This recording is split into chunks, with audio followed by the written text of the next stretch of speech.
"Oh, my name is Celine. I'm here to pick up the phone." He was looking at me like, "What phone?" I said, "The phone you posted on Marketplace and asked me to make a deposit. I was the one that just made a deposit for the phone." And the guy was like, "Sorry, wrong number. I didn't post any phone." I'm like, "What?" He told me this has been his experience for the past 3 weeks, that people have been coming to his house asking for phone, asking for TV, and different things. Because I checked that seller's profile and he posted even TV, he posted phone, and some other items like that. And this man told me, "Sorry, I don't know anything about that. You might want to consider letting the police know."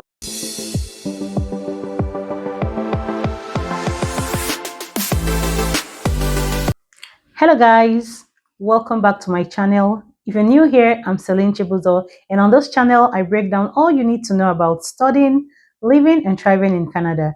I also like to share my knowledge and experiences in life. If this sounds like something you like, why don't you go ahead and hit the subscribe button and turn on the notification bell so that you get notified whenever I post more videos. And for my old subscribers, thank you guys so much. Thank you so much for always coming back. So guys, in today's video, as you can see from the thumbnail, I was defrauded on Facebook Marketplace. And as you all know, on this channel, I share information because I want to help somebody out there, and I don't want you guys to fall a victim of what myself or what my friends have gone through. So if you know you use Facebook Marketplace, whether you're in Canada, US, UK, or wherever you find yourself in this world, you need to come closer because this information will really help you guys. I use Marketplace and there is absolutely nothing wrong with using Marketplace, okay? Especially when you are a new immigrant, you want to settle in for the first time. Trying to buy something brand new is not very easy, especially when you have not started earning in the country where you found yourself, like Canada, for example. Even if you're old in Canada, some people just go there to buy things for a good deal because sometimes, to be honest, you can see fairly used items that are very good. Some people even have new items they bought and never used. They just packed it up. And when they are just doing a house cleanup and stuff like that, they come across this and they're like, "Oh, okay, I just need to get rid of this. I want to sell it." So that's how they come about selling. So Facebook is the place where you will really get a good deal. It's also a platform where you can look for houses. So if you come new to Canada or you're old in Canada, you can agree with me that when you're looking for housing, Facebook is one of the platforms where you're going to go to. So these people know that Facebook is a must-have platform that everybody would likely use, or most people would likely use. And so they have devised the means to defraud people on this platform. Don't get me wrong, I'm not saying you shouldn't use Facebook, but I'm only giving you tips on how you can stay safe on this platform. And by the way, this video is not sponsored by Facebook in any way. I'm just telling you guys how to be safe so that you do not lose your hard-earned money. Now, the first tip on how to know if somebody is a fraudster or is a scammer on Facebook Marketplace is that their profile will always be new.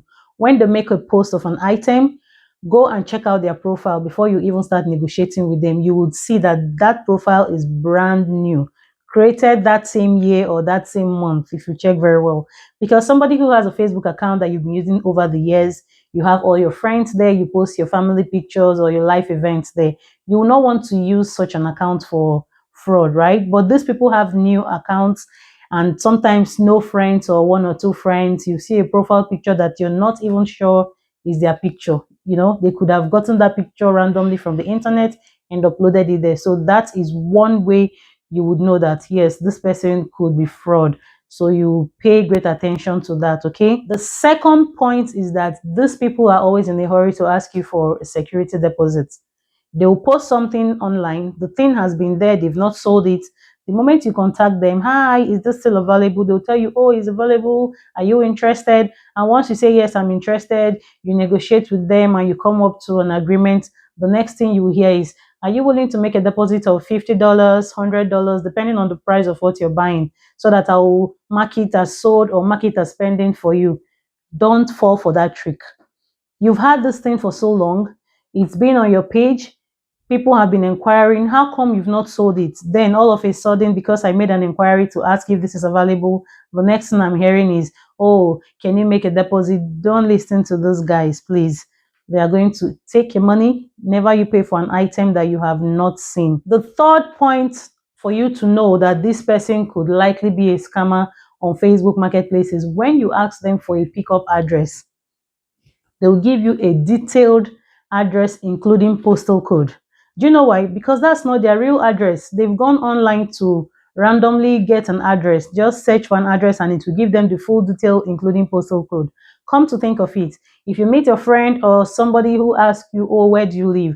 Are you going to tell the person, oh, I live at number 12 Bayview Road, British Columbia, postal code BN3 1YJ? Like, it's very unlikely that somebody will ask you for your address and you give them a full address with postal code. The only time I know people add their postal code is when they're filling official documents, you're calling the bank, you're calling one office or the other, and they're trying to like authenticate you. Apart from that, it's very unlikely that you want to give out your address and you just add a postal code to it. The fourth point is these people would want you to pay cash sometimes. I'm not saying that anybody who wants cash is a fraudster, but you need to do your due diligence on this one. You know, somebody wants you to pay for cash, and most times is a public meetup. Public meetup is very good. Like, I'm safe, you're safe, we're meeting in a public space. But then when you have to pay for cash and something goes wrong, or the thing you're buying ends up not working, especially electronics, you don't have any way to get back to this person. You can't even trace the money you paid. Like, where do you want to start from? So for me, my advice would be when you're buying something and the price is getting too much, more than you can bear, please try to do a bank transfer. But then if you feel okay, I want to do cash, like if you really have to do cash, then you have to really be very careful and do your due diligence. Okay, guys, so let me share my experience with you guys. I wanted to buy a phone for my son, just a little phone that he will just start using. And then I saw a phone on Marketplace. Of course, I chatted the person up, is this still available? And we're like, oh yes, it's still available. Are you interested? We negotiated and we agreed on a price.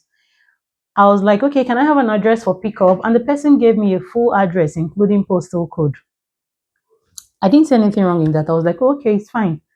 And then the next thing was, can you make a deposit of $50 so that I will mark it pending or sold for you? Because I have lots of people who are inquiring about it. In my mind, I'm like, oh, okay, it's just $50. It's not much. That was what I thought. And then I transferred $50 to the guy. So do you know when I went to that address the man gave to me, I knocked and knocked and nobody answered me. Just when I was about leaving, a man came out with two little kids, probably 3 and 4 year old kids in my thinking. And he was like, hi, what can I do for you? I said, oh, my name is Celine. I'm here to pick up the phone. He was looking at me like, what phone? I said, the phone you posted on Marketplace and asked me to make a deposit. I was the one that just made the deposit for the phone. And the guy was like, sorry, wrong number. I didn't post any phone. I'm like, what?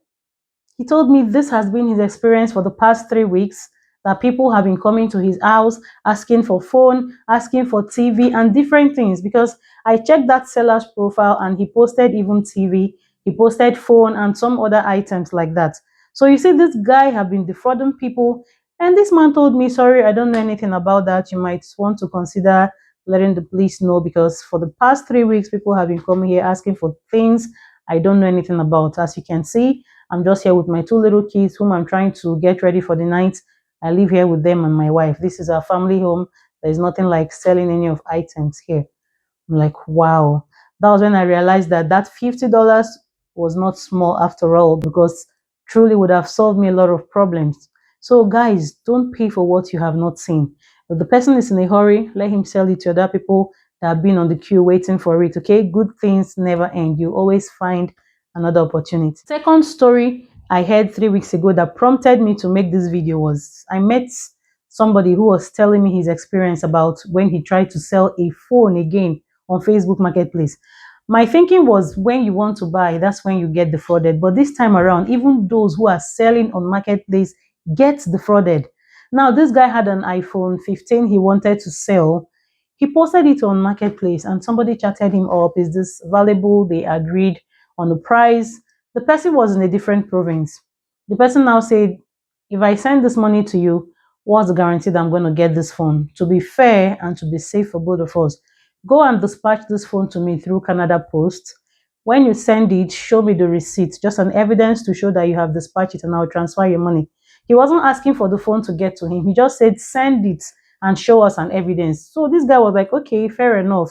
At least you don't have the phone, it's with a third party. I'll go and dispatch it. He went there and the guy told him, use Express, I'm going to pay for the difference. And without suspecting anything, that was how this man posted the phone to this guy and now sent his email address to the guy to make his deposit.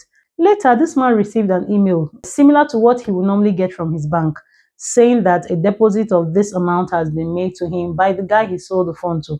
But what got him suspicious was at the bottom of the email, they wrote that this money will be on hold pending when the recipient gets the phone.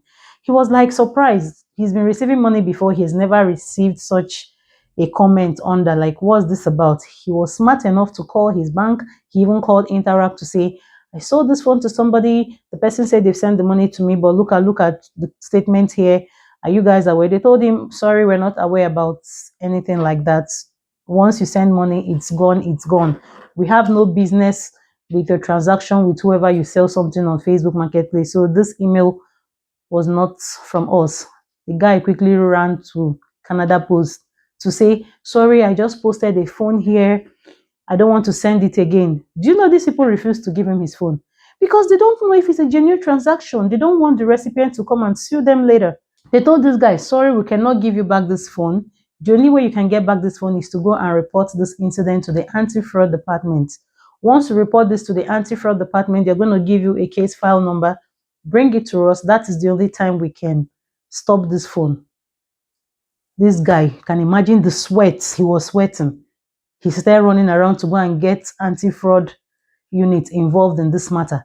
And within this period, the phone was still going. Canada Post did not even say, okay, let's place this transaction on hold. Let's give him like 24 hours. If we don't hear from him, we'll take a decision. No, they allowed this phone to be going while he was running around, going to anti-fraud, making a case, When he now finished going to report the incident and they gave him an incident number, he brought it back to Canada Post and gave it to them.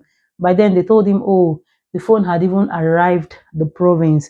As we speak to you, it will be dispatched today. The guy said, if you guys don't stop that delivery, me and you guys will get it hot, hot, hot. They started making calls here and there. To cut long story short, they intercepted the phone and it did not get to the buyer. So you see, that's how this guy would have lost his phone for something he doesn't know anything about. So guys, be very, very careful. In fact, if you want to sell something and you want to receive money, please try to have auto deposit set up in your account. Another trick I heard these guys are using these days is when they even buy something from you, they will send you money and then you will receive the email with a fake link asking you to click to deposit the money into your account. That's for those that don't have auto deposit. When you click that link, it will take you to a page that looks similar to your bank page and you think you're on your bank account. Just as you're typing your username, your password, or your card details, whatever it is you normally log into your bank account with, these fraudsters are watching you from back end, wherever they are. They'll be logging into your own account straight ahead. They've used that to clear somebody's money. So please, whether you're buying, whether you're selling, you need to do your due diligence and you need to be very, very careful. Another incident that happened to a friend was the person saw a phone on Marketplace, Samsung S23 Ultra, and wanted to buy it. Negotiated with the person and they agreed to meet at a mall, which is very fine, an open space. Got there, looked at the phone, turned it on, checked everything. It was really S23 Ultra. In fact, it was in the park. The person gave it to them with receipt and was like, this phone is still very new. The only reason why I'm not returning it is because I've used it for more than the time when I have to return. Sometimes when you buy something, they'll tell you have like 30 or 60 days to return it. So I think he had passed the return period. So that was why he wanted to sell the phone. They agreed on a price, I think $800, and they were like, okay, the phone is good, we're going to take it. Can I have your email address so that I'll transfer the money? And the guy was like, oh, sorry, this phone is for my daddy. Hold on, let me like get across to him. And then the person came and said, oh, I just messaged my dad. He said he doesn't want transfer, he wants cash. That's how all of them matched to an ATM, withdrew cash and gave this person. And the person went. My friend got home, turned on the phone, trying to install apps, anything you want to install, it keeps saying, the phone kept saying, not compatible, not compatible. We're like, how? Not compatible. My friend then called me and said, see, oh, I bought a phone. I've been trying to install app. I've been trying to transfer my files from my old phone to this phone. It just doesn't work. The battery was draining fast, fast, fast. We started brainstorming like what could be the problem. I was even thinking, is this a China phone or what? And I said, well, let's even check if this phone is stolen or not. We just went to Google search, and that was how I found a website, which I'm going to be dropping right here on the screen in case you want to buy phone. I found the website where you can check to know if a phone was stolen or not. Guys, do you know when we put the IMEI of that phone on that website, we realized that this phone was blacklisted. We said, what? So please, if you want to buy phone on marketplace, I'm not saying you should not buy, but please do your due diligence. Even if it is not phone, whatever it is, just be very careful because these scammers are out there to drain people, and I know that no one wants to lose their hard-earned money. The last story I'm going to be leaving with you guys was an incident that happened when I was still a student. These guys were looking for house in Facebook Marketplace. They went and viewed the house. I don't even know how the person that allowed them to view this house had access to the house, because they viewed this house, they saw everything and it was okay. And then they paid the person some money. I don't even know, like maybe they must have given the person cash because they couldn't track anything anymore.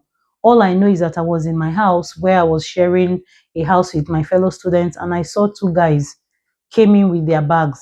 And our housemate came to explain to us that, sorry, these guys are my friends. They're going to be staying with us for 1 week because they were defrauded recently on Facebook Marketplace. They went to view a house. They were going to stay. They even paid for it.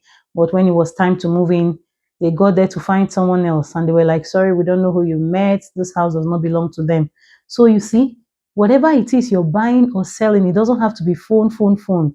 They can defraud you from it. I'm thinking of making more videos in this line to share tips and things that have been happening here. So if you like this video, don't forget to give it a thumbs up and let me know in the comment section below. And if you have any other experience or tips you also want to share for us to learn, please go ahead and put it in the comment section below. Thank you guys, and see you in my next video.